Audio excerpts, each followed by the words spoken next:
Hello everyone, this is Barry Dahl from the Brightspace Teaching and Learning Community. This topic was originally scheduled as a webinar in April 2018.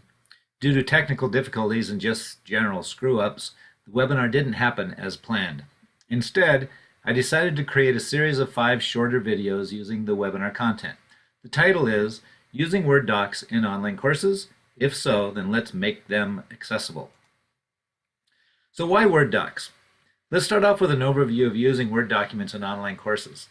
I would probably not recommend Word documents as the first choice for course content, since HTML pages are built for the web, you're on the web, and so you might as well use the best type of page format for web viewing. However, having said that, many educators have lots of files created over many years using programs such as Microsoft Word. So for many people, the path of least resistance is to continue to use Word documents. So rather than try to talk you out of using Word documents, I think it's useful to know how to make your Word documents accessible to students using assistive technologies. On the plus side, Word documents can be made highly accessible to students using screen readers.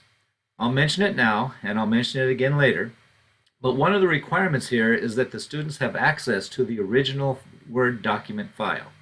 That allows them to use the screen reading platform to successfully navigate through an accessible Word document. There's a lot to know about accessibility in Word docs, so that means that there's a lot for us to cover in these videos. This list shows you the many topics that we're going to touch on during the series, so let's get going. Today we are going to talk about a very important topic of headings. And in the second video, we'll cover fonts and colors as well as links. Third video, we'll look at inserting objects into Word documents and alt text. In the fourth video, lists, columns, and data tables. And the fifth and final video, we'll look at document properties, some things you want to avoid to make your documents accessible, the accessibility checker in Word, and some other resources that you might be interested in.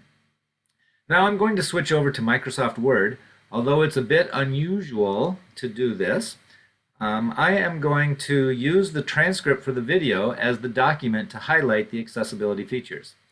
I need the doc for the closed captions on the video, and at the same time, we can talk about the accessibility features in Microsoft Word. So we're going to talk about headings. A consistent and logical heading structure is one of the most important Word document features to enhance accessibility. Sighted users, when presented with a lengthy document, often scroll through the page quickly to look for the major topics or categories and get a sense of the content of the document and the task that is ahead of them. Readers who are using a screen reader platform typically want the same ability to quickly navigate the document to learn what lies ahead of them. To accomplish this in an accessible manner, you need to structure the page according to Word's built-in heading styles. Simply changing the look and feel of some text does not make it a heading. Orderly headings. Pages should be structured in a hierarchical manner. H1 is typically a page title or the main content heading. It should be informative about the content to follow, and there should only be one H1 per page. H2 is typically a major section heading, and there can be multiple H2 headings. H3 is usually a subsection of an H2. H4 is a subsection of an H3, and so on, usually ending with H6, although you might have more heading styles than just 6. Documents that would score highest on an accessibility rating scale would never skip heading levels, such as an H3 directly below an H1 or an H5 as the first heading after an H3. Why not? Because students using assistive technology rely on the proper heading structure in Word documents to provide a smooth structure to navigate through the doc. They can view or have the screen reader announce to them a list of all the headings on the page. They can choose to focus on a particular level of headings, say all the H2s or all the H3s and so on. They can skim or skip through the doc by jumping to various headings. To view the structure of the document, I'm going to turn on the navigation pane in the View tab of the Word ribbon. In the navigation pane, you can see the structure of the headings in the doc. You can also navigate quickly to a section just by clicking the name in the navigation pane, such as this.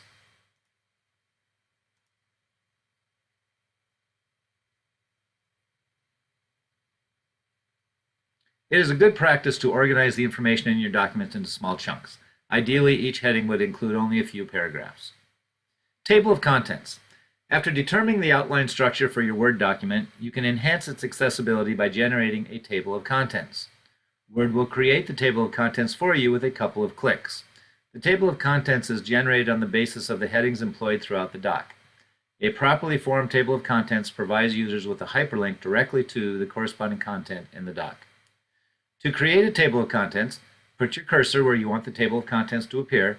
That's typically at the very beginning of your document. In the References tab, select Table of Contents. Select one of the built-in Table of Contents options or create a custom Table of Contents. If you create a custom Table of Contents, you can select the levels and other preferences that you want to appear. Changing the appearance of headings. It can be reasonably argued that the default heading styles in Word are not all that accessible.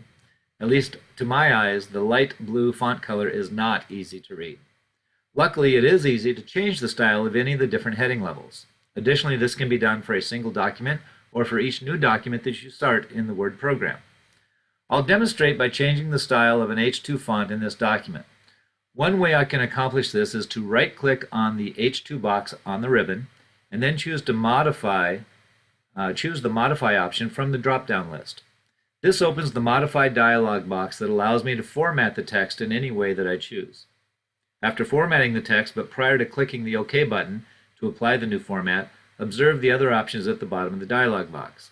This includes adding to the Styles gallery, which I typically recommend, but you also have the choice of 2 radio buttons to apply to only in this document or to apply to the template for new documents.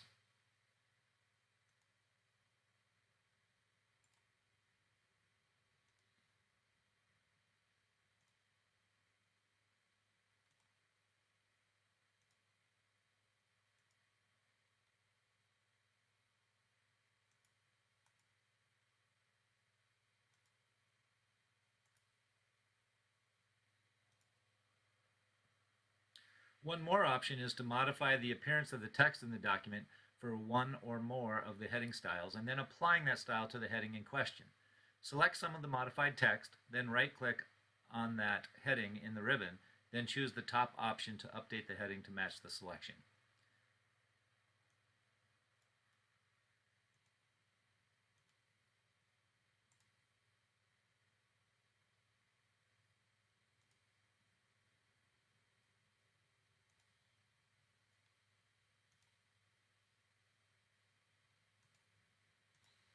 That's a wrap for the first video in this 5-part series. Hope to see you in part 2.